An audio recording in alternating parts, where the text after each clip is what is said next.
On tonight's program, we're going to take a little break from our Copernicus and the Jews Bible study, and we're going to focus on the festival of Purim. Because tonight at sundown, Jews and Christians around the world are uniting together to celebrate the holiday of Purim.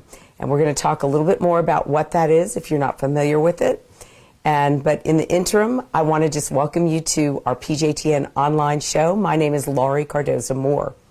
The mission of proclaiming justice to the nations is to educate Christians about their biblical responsibility to stand with our Jewish brethren and defend the state of Israel against the rise of anti-Semitism.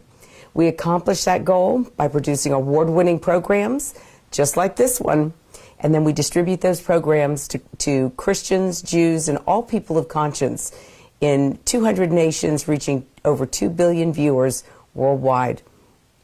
And of course, you can go to our website at pjtn.org to learn more about our organization, and of course, sign up to get on our mailing list.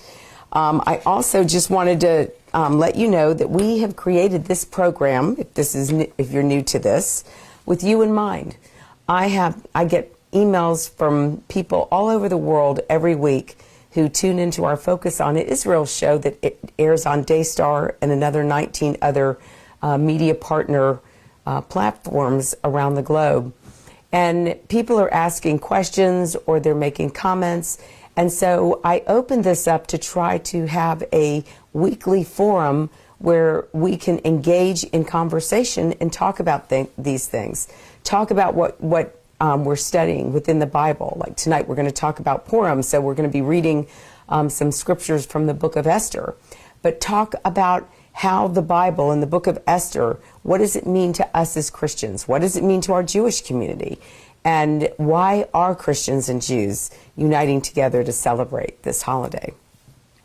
So our mission, again, as I said, is to educate, then activate Christians, Jews, all people of conscience to stand against anti-Semitism in their communities. We do see a growing rise of anti-Semitism globally, and it is a very disturbing trend.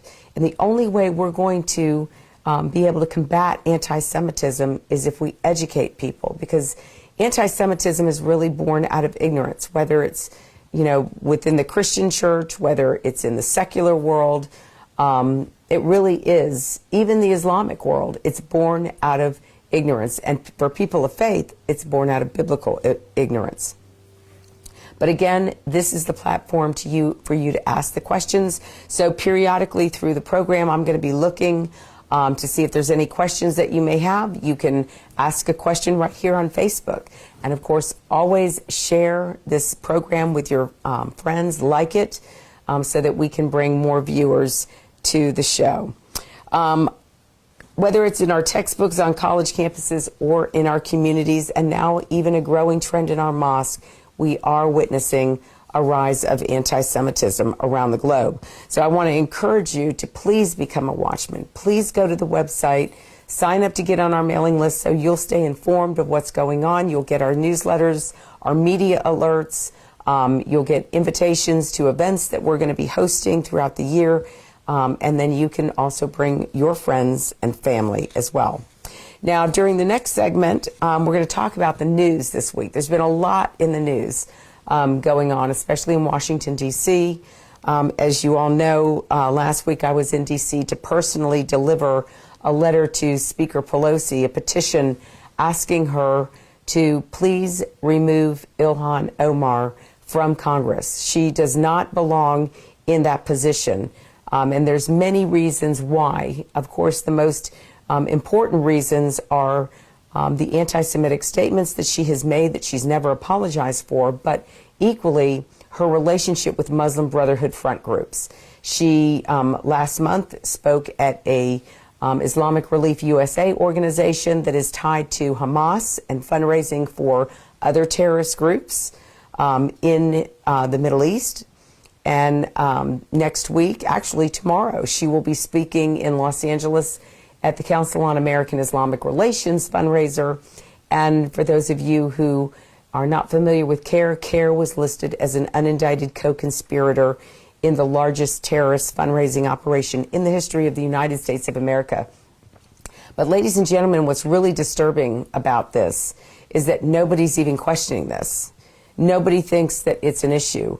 We just received notice that CARE, who has also been engaged in producing instructional materials and using that content to teach our children in our public schools, not only whitewashing the radical Islamic extremists, but also not telling or teaching our children about the Islamic faith or the Muslim faith, teaching our children how to make prayer rugs, how to pray the Shahada prayer, the prayer of conversion, which is unconstitutional. And so there was a judge who ruled today in the San Diego School District and agreed with the plaintiffs. 5 parents sued the school board and the teachers for teaching this garbage to their children. And the judge said, no, you can't teach this. It is unconstitutional, and threw it out. So that was a huge victory for us. And for those of you who have been involved with PJTN, and I have come and spoken to your community, and I've helped mobilize your community to take back local control of your education, your county commissioners, your city aldermen. You know we've been fighting this battle, and so we had a huge victory. It also sets CARE back because CARE thinks that it's got a lot of control, and though they do, and they're still in places of leadership, we, through this effort and through Ilhan Omar's relationship with these groups, these subversive groups that want to destroy Western civilization, they want to bring Islam to the United States. Their goal is not to be part of our culture. Their goal is to change our culture. And of course, that's in a document that was found during the Holy Land Foundation trial of what their, it was a memorandum explanation or a memorandum of explanation of what the role or the goal of the Muslim Brotherhood is here in the United States, in North America. So I went to speak with Pelosi. She, of course, was not in her office, but I did speak with their staff, and I left them the petition asking for her to be removed. We also had a letter delivered to the Attorney General, William Barr, asking him to launch the investigation into these subversive groups that she is raising money for. It cannot continue to happen. This is outrageous that this is going on. So we did put out a press release announcing that, and there was a question about that I received an email earlier today from a Christian, actually history teacher, who was disturbed that I was using the term, and I did use the term in this the press release that we released yesterday, I believe it was, that we used the term Christian nationalists. And I want to explain that, ladies and gentlemen, because a lot of people are not familiar with Christian nationalists. If you think back to the time of the Nazis, you know, Germany was a Judeo-Christian nation. You had a nation that was really the nation that gave birth to the Reformation movement within Christianity. And of course, it brought forth the Protestant Reformation, the church, the Protestant churches. There were Catholic churches also in Germany. But there was a group of Christians who followed the Nazis, who followed Hitler. They were called Christian nationalists. And I know it's confusing because, you know, we're nationalists as Americans. We're proud of our country. But we have to explain to our children, we have to clearly differentiate what a Christian nationalist is, and in comparison to what an American nationalist, that we're proud Americans, we're proud of our patriotism, we're proud of our nation, our Constitution, our culture, our way of life. So I want to be very clear about what a Christian nationalist is. You know, when Bowers killed those 11 members of the Tree of Life Synagogue in Pittsburgh, he was an avowed Christian nationalist. If Hitler were alive today, he would have been a follower of Hitler.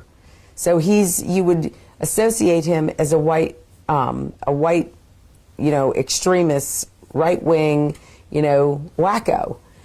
But I wanted to clarify that for anyone else. And I did send an email back to to our brother and explain to him why I use that term, because that term is being used more and more often. And we have to be able, as Christians, we have to be able to tell people nationalists and Christian nationalists are not the same thing and cannot be confused.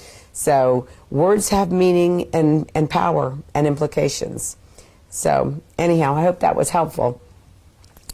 We also put out a statement condemning Judge Jeanine. For those of you who've been watching what was going on with Fox, and we're going to watch a real quick clip of what Judge Jeanine said, but just to kind of brief you before we watch this video.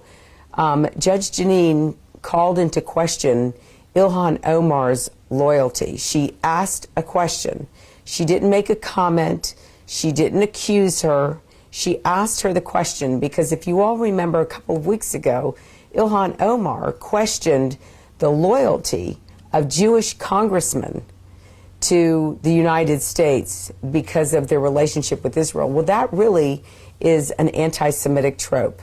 If we again go back to Germany, that was one of the things that the Germans said about the Jews, that they were not loyal to Germany because they were Jews, and they were loyal to their religion or their hope for Zion, but they weren't loyal to Germany. So she asked the question, and several commentators I have caught, even Rush Limbaugh earlier today, I was listening to the show, and even Rush made the mistake of saying that she made a comment. She didn't make a comment. She asked the question, if it's okay for a sitting congressman to question the loyalty of two sitting congressmen or the Jewish congressmen in our government, then we as American citizens have a right to question Ilhan Omar's loyalty to the United States of America, because Ilhan is obviously an observant Muslim, which means that she follows Sharia law. Sharia law, which is also a political system that they cloak in their religion, Sharia law is not compatible with our U.S. Constitution. So we have a woman who obviously is Sharia compliant. She wears the hijab because there is scripture in the Quran that says that women should cover their heads so they won't be molested, because we know if a woman's head is uncovered, that becomes dangerous territory. So this is what Judge Jeanine was asking her. Where does your loyalty lie? We as Americans want to know, where does her loyalty lie? So we put out a statement in support of Judge Jeanine, and apparently many of you had contacted Fox News and complained that they pulled her show. We weren't sure if her show was going to come back up, but fortunately, thank God, it did. So we're going to take a look at this video real quick. I want you to see the context of Judge Jeanine's monologue and how she posed the question to Congressman Omar. Take a look. Military offensive in Gaza, you tweeted, Israel has hypnotized the world. May Allah awaken the people and help them see the evil doings of Israel. How do you put that into context now, and what do you say to American Jews? What is really important to me is that people recognize that there is a difference between criticizing a military action by a government that has exercised really oppressive policies. Why the disdain for the government of the country that saved you and your family after you lived in a tent in Kenya for 4 years? We all know how it starts. It starts that way. Hate is hate. Hate leads to violence, and violence leads to retaliation, which then leads to unrest and worse. Yes, Nancy, it's all about hating Israel to promote the cause of Palestine.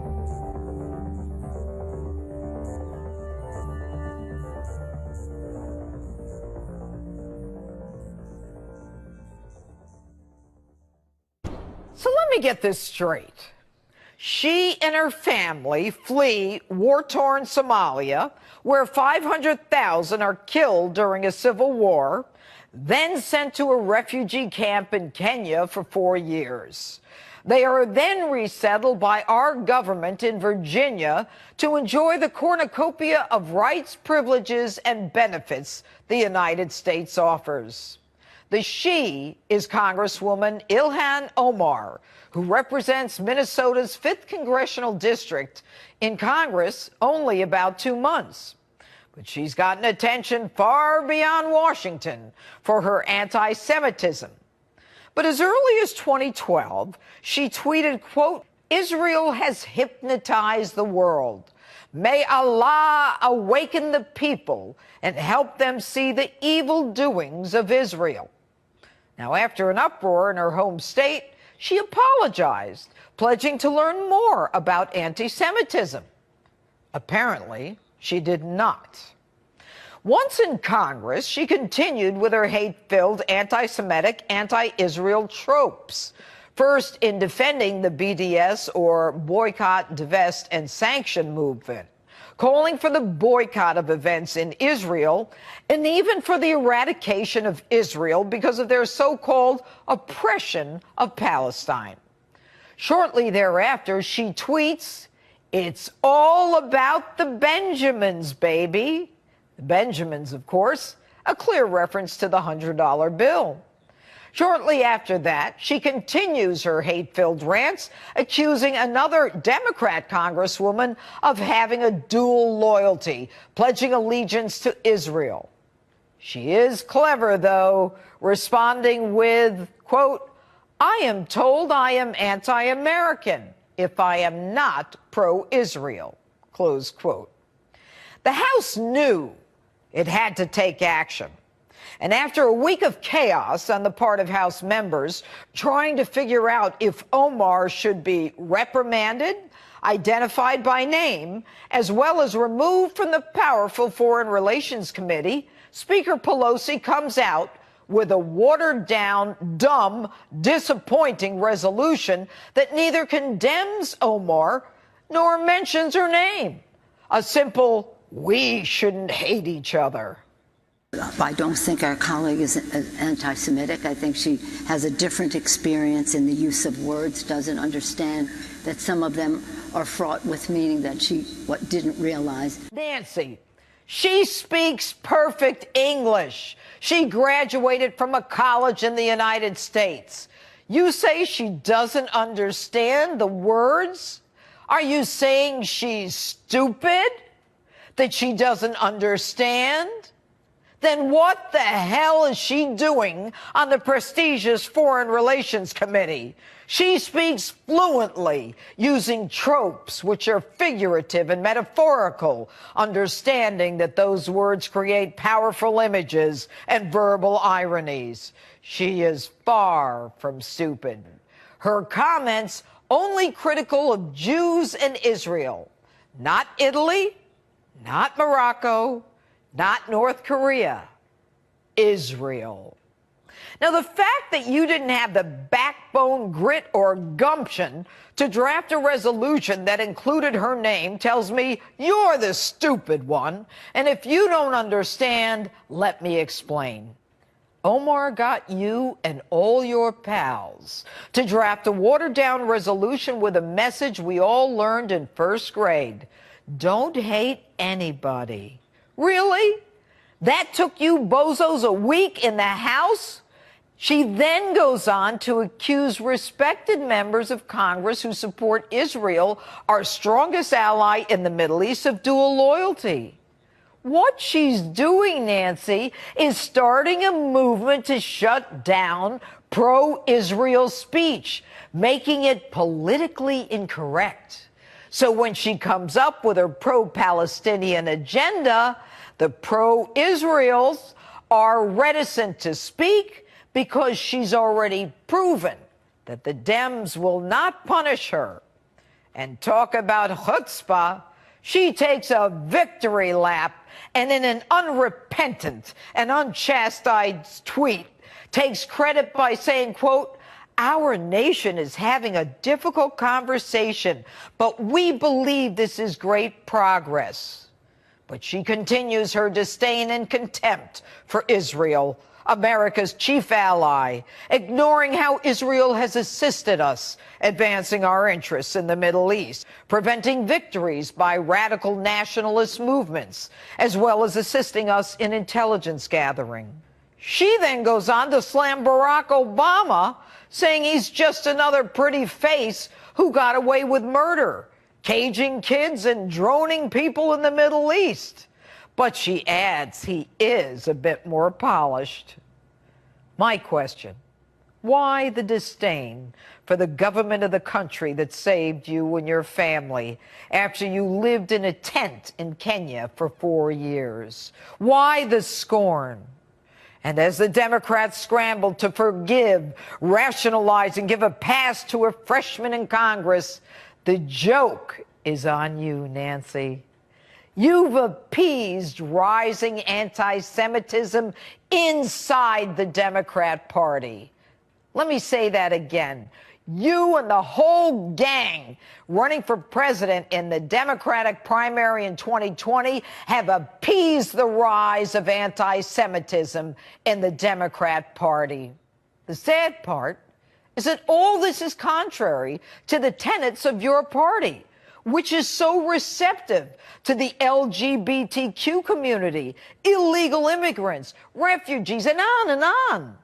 This is not who your party is. Your party is not anti-Israel. She is. Think about this.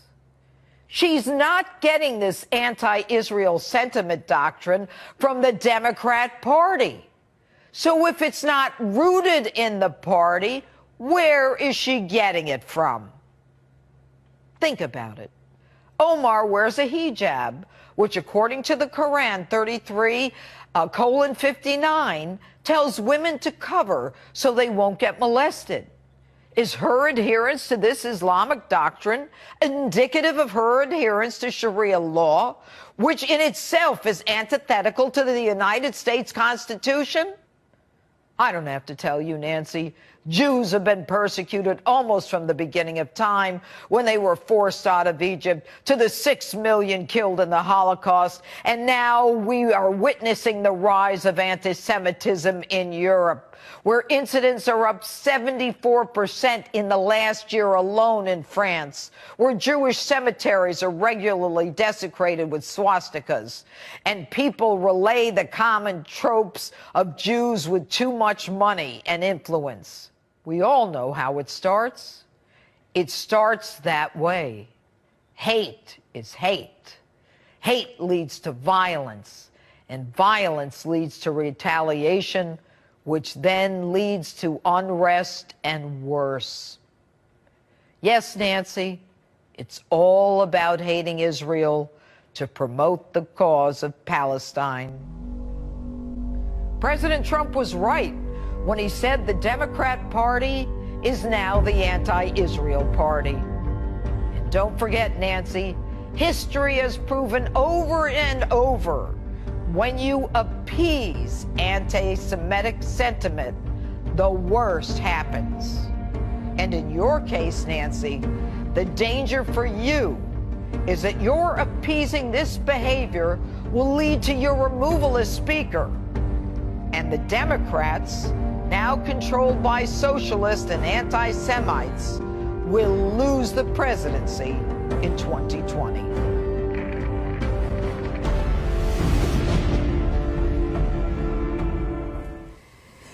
It's a very alarming video, but it's a very sobering message. And the only thing that I would add to what Judge Janine said was I would like to ask Ilhan Omar where her loyalty does lie as it pertains to the Muslim Brotherhood front groups that she's raising money for.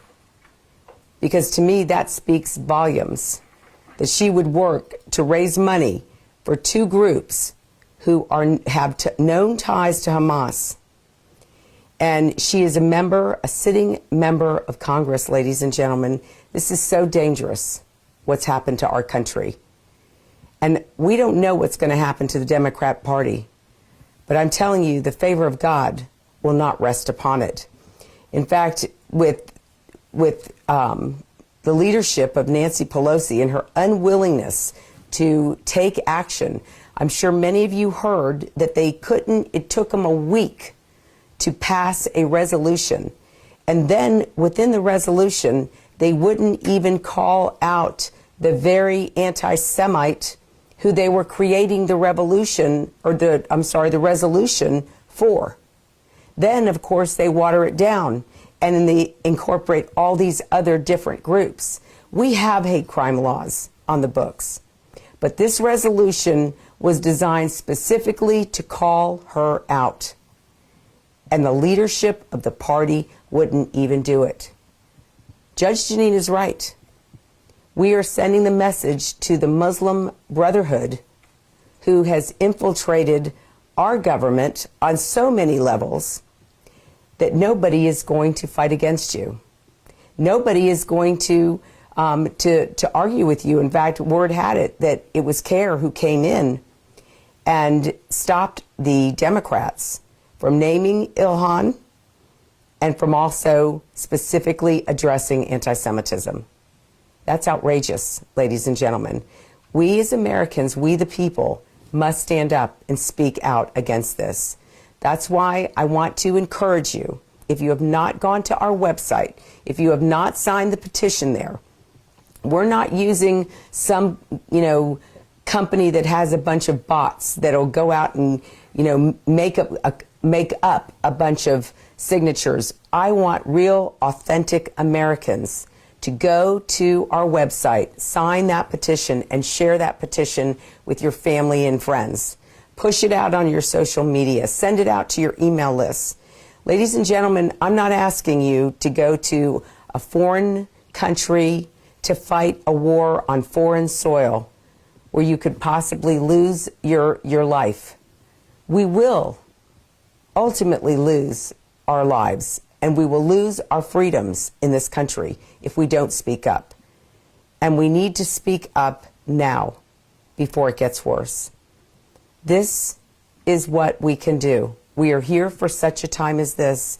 And here, even as the sun is beginning to set here in Nashville, Tennessee, on the eve of Purim, this message couldn't be more important than right now.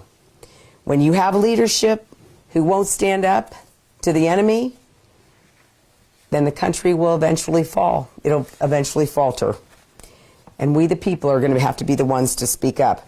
I also found out within that meeting that some of the Democrats that were in that meeting to discuss the resolution didn't even know what anti-Semitism looks like. You can't make this stuff up, ladies and gentlemen. These are elected officials, and they don't know what anti-Semitism looks like.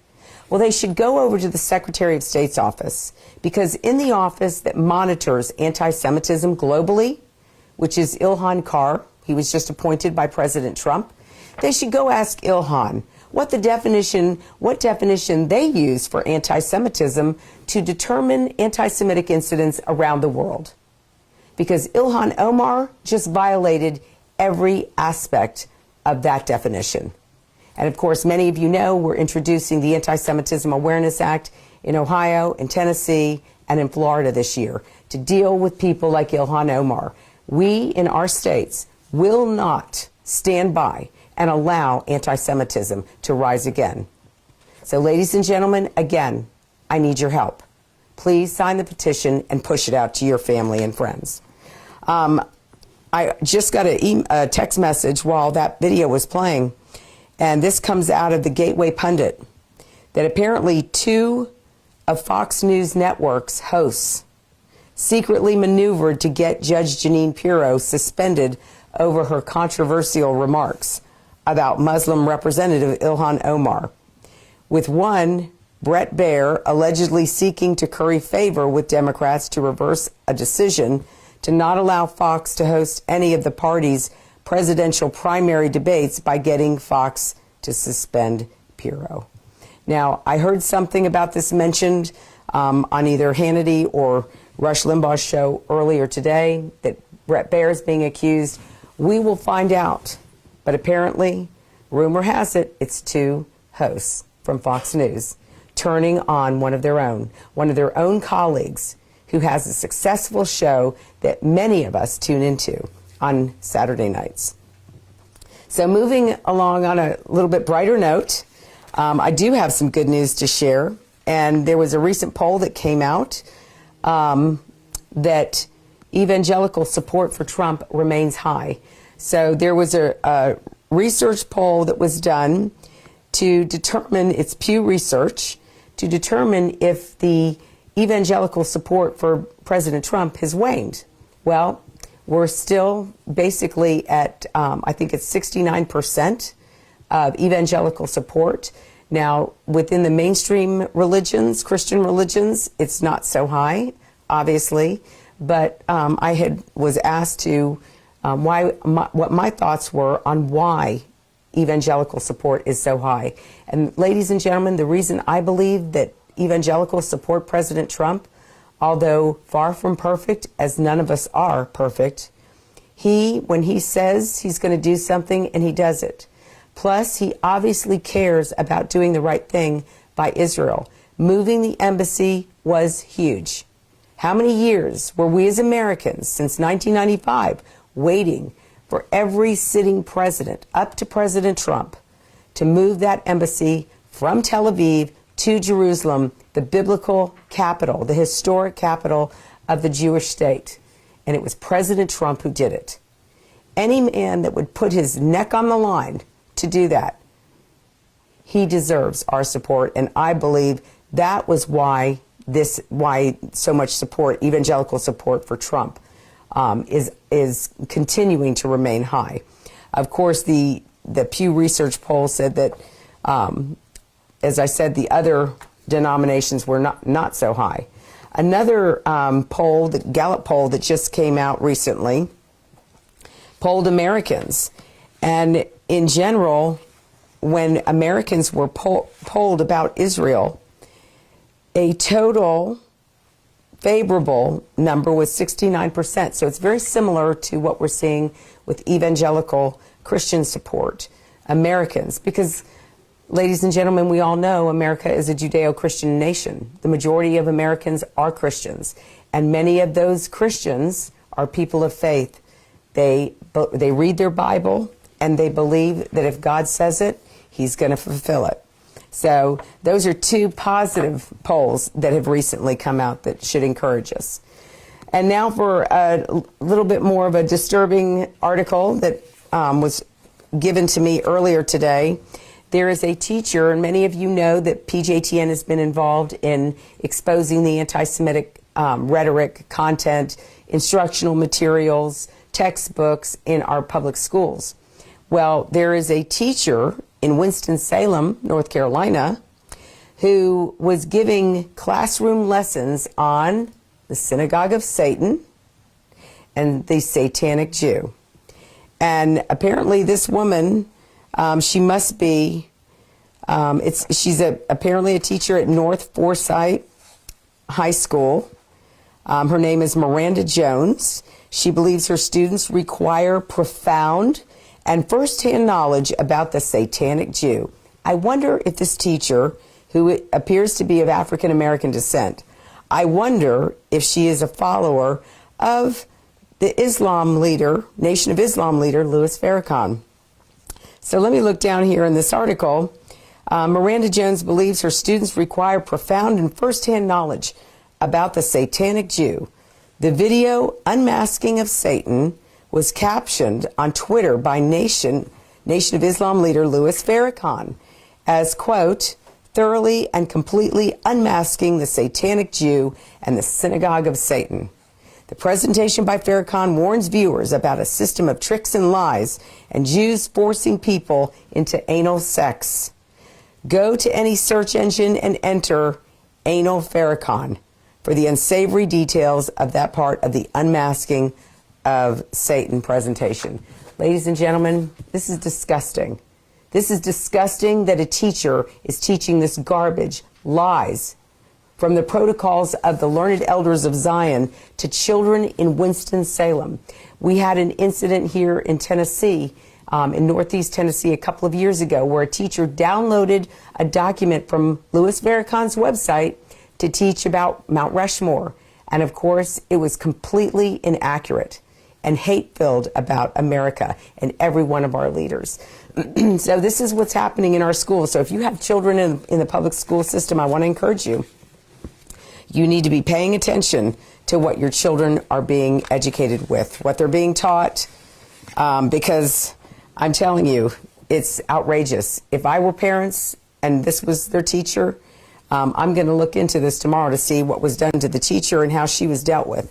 But anyhow, this is America that we live in. This is crazy.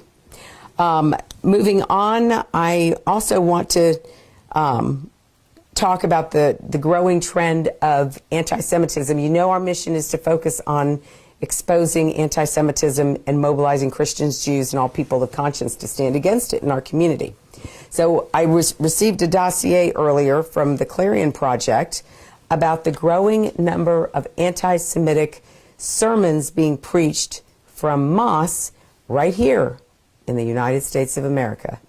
Do we have a problem with the growing number of Islamists who are preaching hate in their mosques? Let's take a look and see. אנטישמיות לא רק בקרב האסלאם הקיצוני באירופה, אלא גם במסגדים בארצות הברית. צבי יחזקאלי, פרשננו לענייני ערבים, ערב טוב. ערב טוב. אתה מביא פרויקט מיוחד של תיעוד הסתה במרכזים אסלאמיים ברחבי צפון אמריקה. נכון, זה מתבסס על דוח של ארגון ממרי שעקב במשך שנה וחצי אחרי יותר מ100 דרשנים. מעניין לראות שכשהייתי בשנה שעברה בארצות הברית בזהות בדויה, השיח הג'יהאדיסטי היה הדבר הכי הסתה במסגדים. היום אנחנו שומעים יותר ויותר דרשנים מדברים על היהודים, על זה שהם שולטים בכלכלה, זה שצריך להרוג אותם ממש מה שראינו בצרפת לפני 15 שנה, קורה בארצות הברית. הנה הכתבה, ממש פרויקט רחב על כל המסגדים ועל השפה שעברה ממש מהמזרח התיכון לאירופה וארצות הברית. הנה.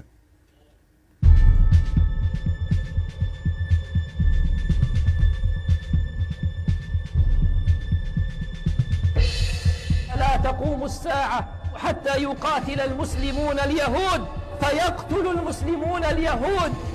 Even if you look deeper to each of them, behind the scenes, Jews running everything. The Ashkenazi, he has no connection at all to the Holy Land. The pro-Israeli lobby has been using the United States as a cash cow. תקשיבו רגע לקולות. מוכר לכם? איפה שמענו כאלו דיבורים במסגדים? זה היה בסעודיה, בעזה, בטורקיה או באיראן? נכון, זה היה שם, רק שהפעם זה קורה בארצות הברית של אמריקה. The Zionists treat the Palestinians exactly like the Nazis treated the Europeans. Some of them were turned into monkeys and pigs, literally. They killed the prophets. They killed the messengers of Allah subhanahu wa ta'ala. תחת הכיסוי של חופש הביטוי, טקסטים אנטישמיים מובהקים נשמעים במסגדים ברחבי היבשת, עם קריאה ברורה לפגוע ביהודים ודיבורים שהאמריקנים עדיין לא קולטים, שמתרחשים ליד המדשאות היפות והחנויות הזוהרות של אמריקה. فهم أهل حيل، أهل تلاعب بالدين وبالقيم، يحرفون الكلمة عن مواضعه. And Rasulullah sallallahu alayhi wa sallam gave us the glad tidings that at the end of the time we will fight those Jews until the rocks and the trees will speak. O Muslim, this is a Jew behind me. اللهم دمرهم تدميرا ولا تغادر منهم صغيرا ولا كبيرا. מה קורה במסגדים בארצות הברית ששם אפשר לומר כמעט הכל בחסות חופש הביטוי? איך קרה שהאמריקנים, למרות המכה הקשה שספגו ב-11 בספטמבר, מתעלמים מכל זה? התמונה שגילינו הייתה מאוד מדאיגה. הסתה קשה מאוד נגד יהודים. את השאלות הללו שאל יגאל קרמון, מנכ"ל ארגון ממרי, ארגון שמתמחה במעקב אחר התקשורת במזרח התיכון. אחרי 20 שנה של סיקור השיח הקיצוני בעולם הערבי, שחשף את השורשים של דאעש ואל-קאעידה, הבינו שם בארגון שהשיח הקיצוני לא נעלם מהמזרח התיכון, אלא נדד. אנחנו ראינו את זה קורה באירופה לפני 8 שנים, במסגדים, אצל השייחים. והנה כעת השיח הג'יהאדיסטי של האסלאם האנטישמי מתמקם בארץ האפשרויות הבלתי מוגבלות. הרבה מאוד מן ההסתה נגד היהודים הידרדרה ממש לאיומי אלימות, תוך התבססות על טקסטים אסלאמיים. הנה כמה דוגמאות מרחבי ארצות הברית. לא מדובר בשייח בודד במקום מרוחק, אלא באימאמים במסגדים מרכזיים בכל רחבי היבשת. כאלו שפוגשים את המאמינים מדי שבוע בתפילות יום השישי, כאלו שמנצלים את הסכסוך הישראלי-פלסטיני כדי לעצב מחדש את האנטישמיות החדשה. ما دام المسجد الأقصى في قبضة اليهود أسيرا فهذه الأمة ذليلة. ما دام المسجد الأقصى تحت أقدام القردة والخنازير هذه الأمة ذليلة. اللهم اجعل البيت بيت المقدس وأرض فلسطين مقدرة لليهود يا رب العالمين. חברת הקונגרס החדשה ממוצא סומלי מוסלמי, אילהאם עומר, חשפה את זה בשבוע שעבר. Congress freshman Representative Ilhan Omar has been a lightning rod for criticism, mostly stemming from what critics say are her anti-Semitic remarks. אבל השורשים של השיח הזה נטועים בקהילות ובמנהיגיהם במסגדים. Look at the Jews. הנה מה שנשמע במסגד בניו ג'רזי שבניו יורק. The Jews could never escape their origin. I mean, no matter how European they became, they still were in origin, in culture, in background, they remained Jewish to them. They were always the other. ובצד השני של החוף המערבי בקליפורניה, מספרים על תוכניתם של היהודים לכבוש את הקעבה. I promise you, it is not only Palestine. If you're going to be like that, most of the Middle East, and even as I said, Mecca and Medina. כמובן זו האסלאמיות שאותם דרשנים רוצים להפיץ ולשמר, האסלאמיות על יסוד האסלאם הראשוני, הבסיסי של תקופת מוחמד, האלים נקרא לו. בדוח המפורט של ממרי ישנם מאות אימאמים, מנהיגי קהילות בארצות הברית, שמדברים בשפה כפולה, החוצה באנגלית ופנימה למאמינים בערבית. אחד האימאמים בדוח הוא שקר אל-סייד, מצרי גולה, איש האחים המוסלמים, שנותן דרשות באנגלית. Allah knows what they are plotting and what they are planning. לפני כשנה וחצי, כשצילמנו את הסדרה בזהות בדויה, נסעתי למסגד הגדול ביותר בצפון אמריקה, דאר אל-היג'רה, כדי לשמוע את אחת מדרשות יום השישי שלו. נהג המונית בדרך כבר נתן לי את הכיוון, מה הוא ספג שם במסגד בדאר אל-היג'רה. קצת קשה לשמוע את זה בתור יהודי. وفي كمان يهودين هنا شو يسووا مع اليهود؟ كلهم أحب الحماس. בווירג'יניה 20 דקות נסיעה מהבית הלבן, באותה דרשה ביום שישי, שקר אל-סייד לא אמר דבר הקשור לטרור או לאנטישמיות. In the Muslim community, yes, in America, you love anyone who helps you. אבל כשנכנסתי אליו לחדר לאחר הדרשה ואמרתי לו שאני מעזה, הוא ברך את גדודי עז א-דין אל-קסאם ואת הטרור הפלסטיני. الله عزة فجعل فيها القسام وكتائب الأقصى وحماس. כאן בדוח של ממרי הוא מככב ומספק את המבט שלו על היהודים. The children of Israel have proven to have harsh hearts. No point in time will you ever reach anything with them. Why? They are good at it. History, it's in the genes. It's in the blood. הקהילות היהודיות שהן הקורבן הישיר או היעד הישיר של ההסתות האלה פוחדות לעשות דבר.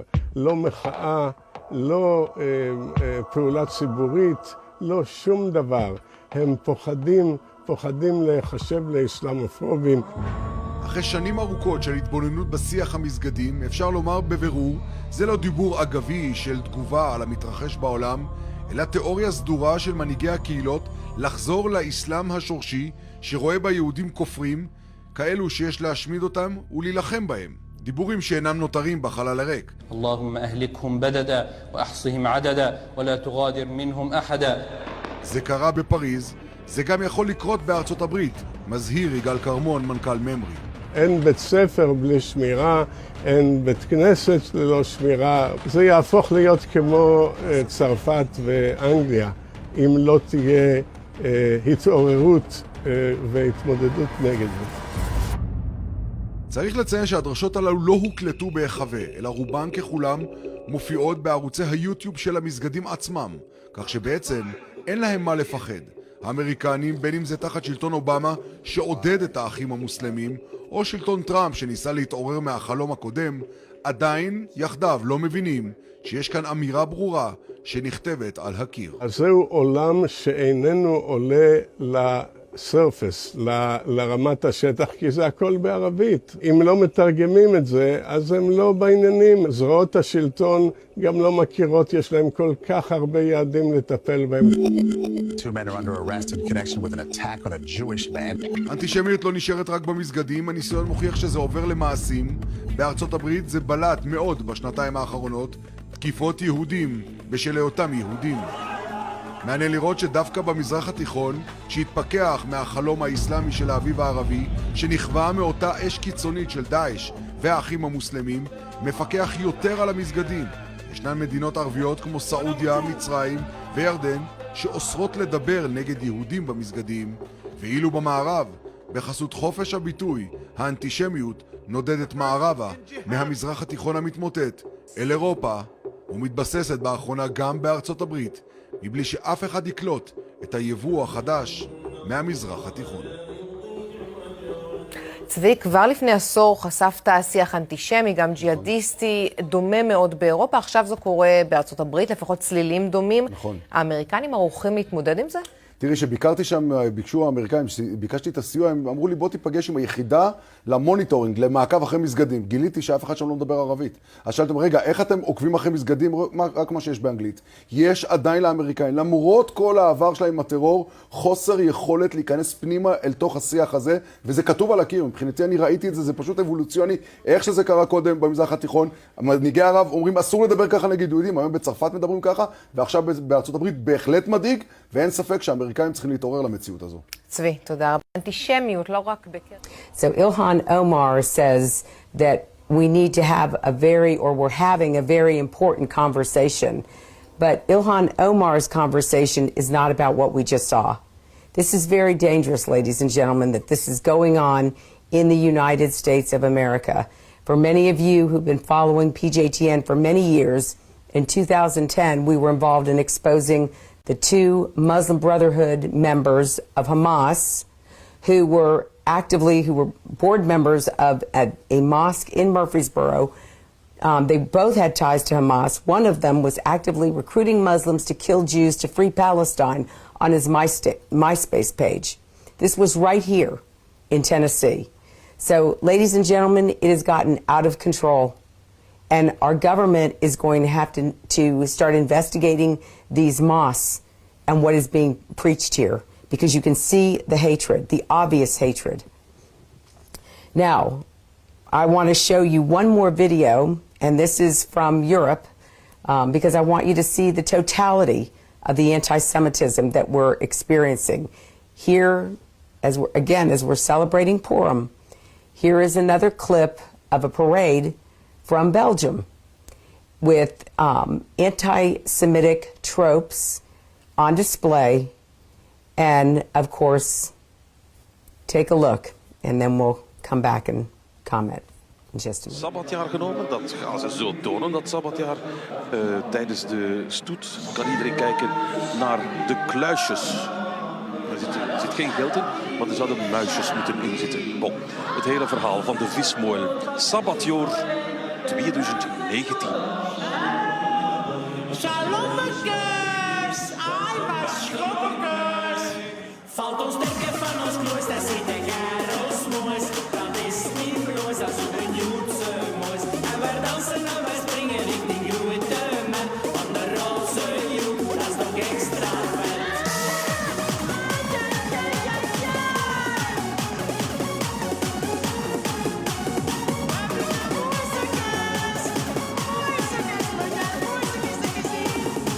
Wij doen van Tori toe voor Joden. En wij zijn nu ik vriend speciaal.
So, ladies and gentlemen, this took place in Belgium, and there were phone calls made to the mayor condemning this parade, or this aspect of the parade, how outrageous this was. It was very clear what this float was about. It was Orthodox Jews. It was Jews sitting on money bags. You probably saw on the float the money bags that they were sitting on. There was a rat in one of the scenes. I was watching the people as this float was going by, and they're all singing Shalom. It was very clear. They wanted the audience to know who they were referencing. It was the Jews. And the mayor of the city wouldn't even condemn the float. He didn't have a problem with it. This type of garbage is going on again today in our lifetime. Ladies and gentlemen, we're not an unsophisticated world. We're not living back, pre, airplanes and pre-ships, and, we're living in a modern time. We have modern technology. We have intelligent people. We have some of the best universities around the world, although that can be questioned now. But this type of activity is still going on. And you would think that we would have learned from it. But it's true. There is nothing new under the sun, which is going to lead me into our quick Bible study about Purim and about Queen Esther and about this holiday and how we should learn from this holiday about what we can do to stand against this hatred in our community. But before we do that, we're going to take a quick break to show you another way that you can support PJTN and help us get this message out around the globe. Take a look. This month marks the 70th anniversary of the historic Declaration of the State of Israel. God's sovereign hand can be seen all over this land. Included in the celebrations is the opening of the American Embassy right here in Jerusalem. In honor of this celebration, PJTN is offering a special 70th anniversary package, which includes a captivating new book and an award-winning DVD. Israel Rising is a unique visual story of Israel's miraculous journey from unforgiving desert to thriving nation. Thousands of years ago, the prophet Ezekiel foretold a future time in which the arid land of Israel would come alive for its people. Now this breathtaking book documents the fulfillment of this vision, as rarely seen photographs from the 1880s to the 1940s are juxtaposed with recent photos of the same locations. This book will inspire and captivate you as it illuminates Israel's foretold awakening in a new and unforgettable way. In addition, you'll receive the award-winning documentary, Israel Indivisible: The Case for the Ancient Homeland.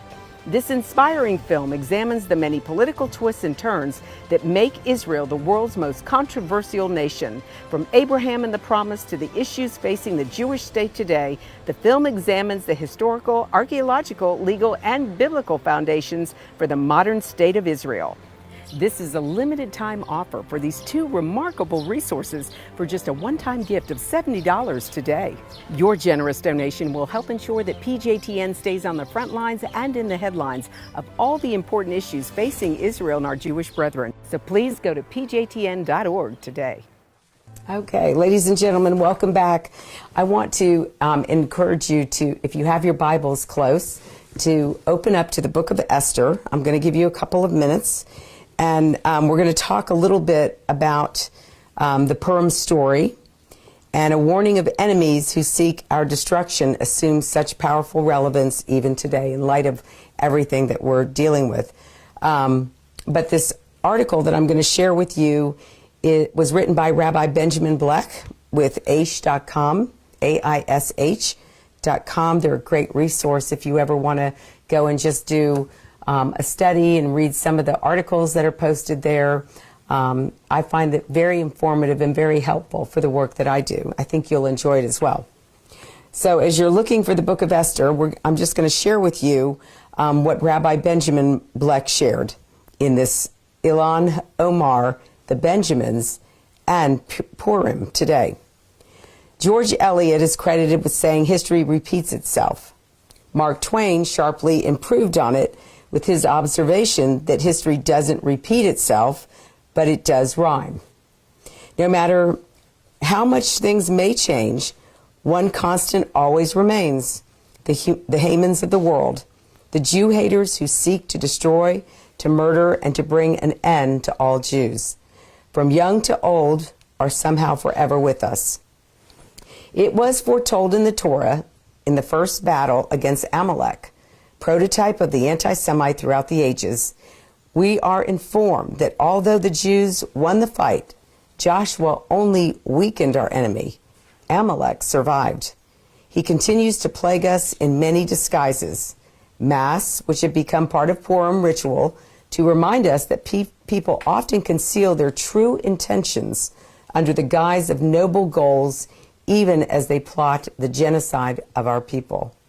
What happened in Shushan is the story of our people throughout the ages. It isn't just ancient Persia, the persecutions and the pogroms of the Middle Ages, or even the Holocaust of the 20th century. Tragically, it is the story once again of our own times. Not only Persia, Iran, but sophisticated France, cultured England, educated Europe, and the rest of the civilized world are again proving the truth of Elie Wiesel's insight that the only thing we have learned from history is that we do not learn anything from history. As we recall the Purim story once again, its warning of enemies who seek our destruction assumes such powerful relevance even here in the United States today.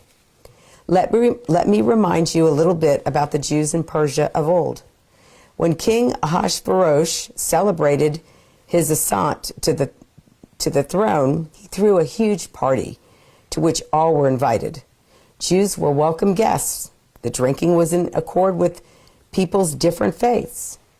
In retrospect, a bill decrying hatred against any and all minority groups would almost certainly have passed in the Persian Congress. Yet it only took a short while for Haman to turn his strategy of genocide into national policy. What was the key to Haman's success? His speech is recorded in the Megillah. If you have your book of Esther open, if you turn to chapter 3, and we're going to read verse 8. And Haman said to King Ahasuerus, "There is a certain people scattered and separate among the peoples throughout all the provinces of your kingdom, and their laws differ from those of every people, and they do not keep the king's laws. It is therefore of no use for the king to let them be." The Jews have dual loyalty. That is their crime. Ilhan Omar didn't invent the brilliant lie. It's always been Amalek's secret weapon. Hitler knew it. Stalin knew it. Read the Torah on the way in which Pharaoh was able to turn the Egyptians against the Hebrews, the same Egyptians who have been saved by the wisdom of Joseph.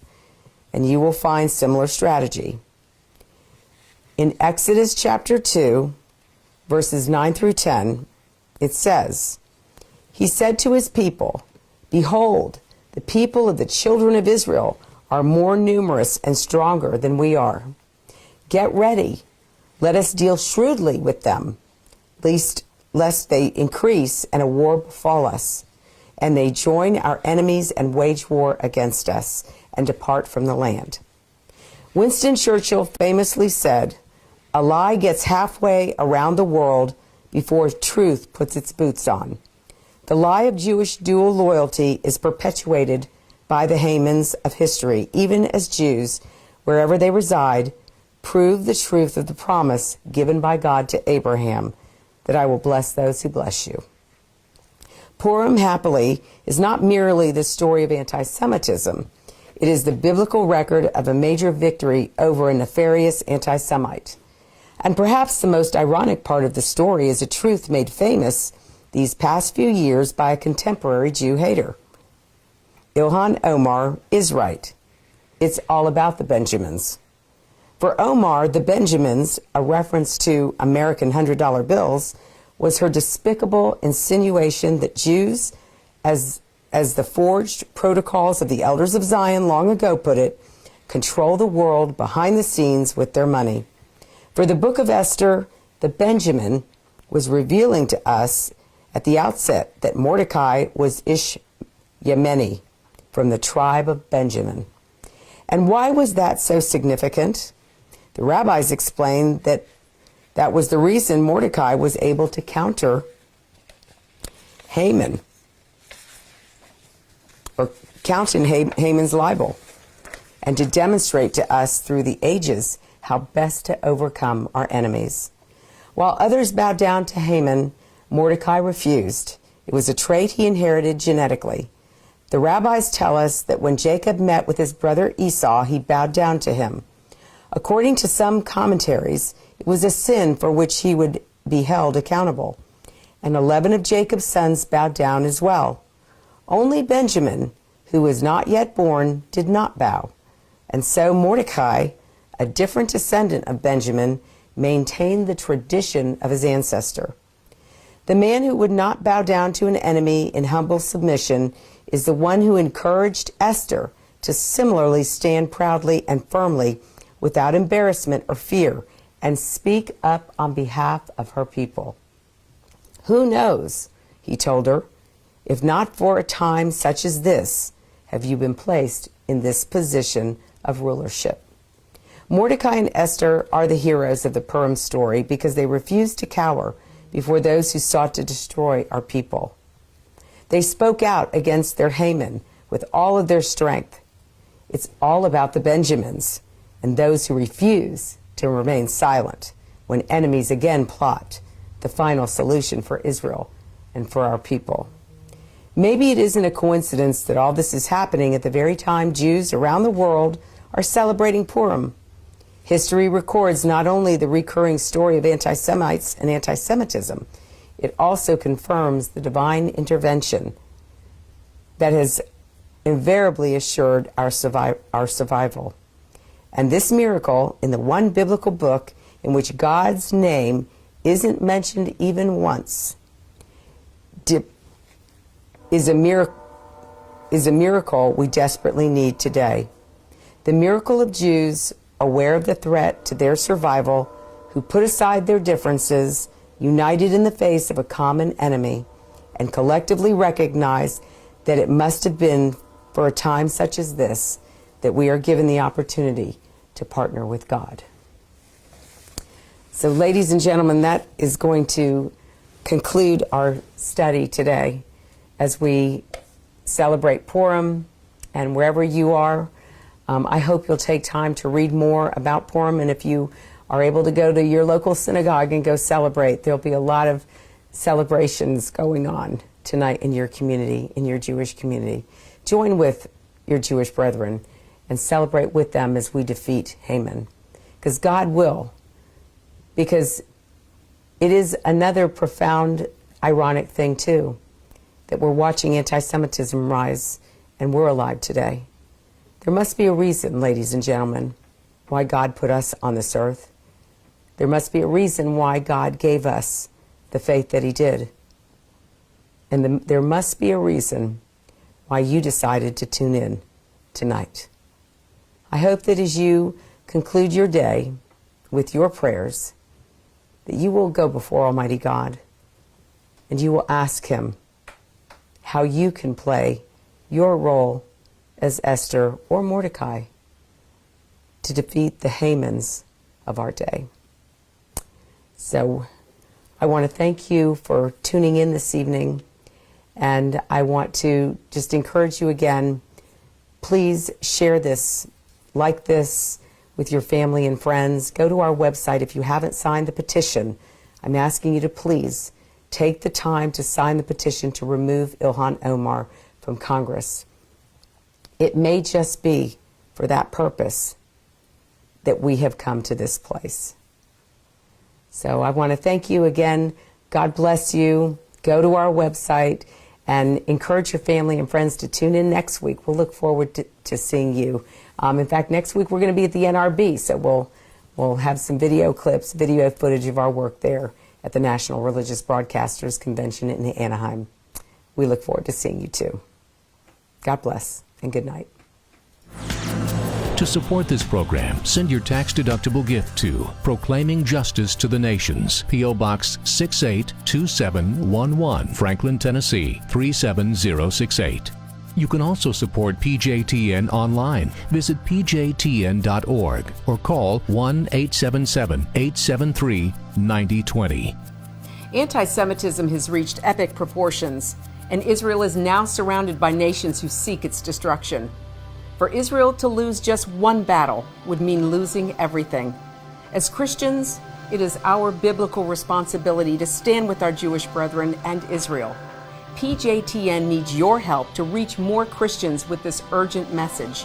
Please visit our website to become a member today and order our award-winning documentaries. You must decide that you won't be silent. Sign up now at pjtn.org.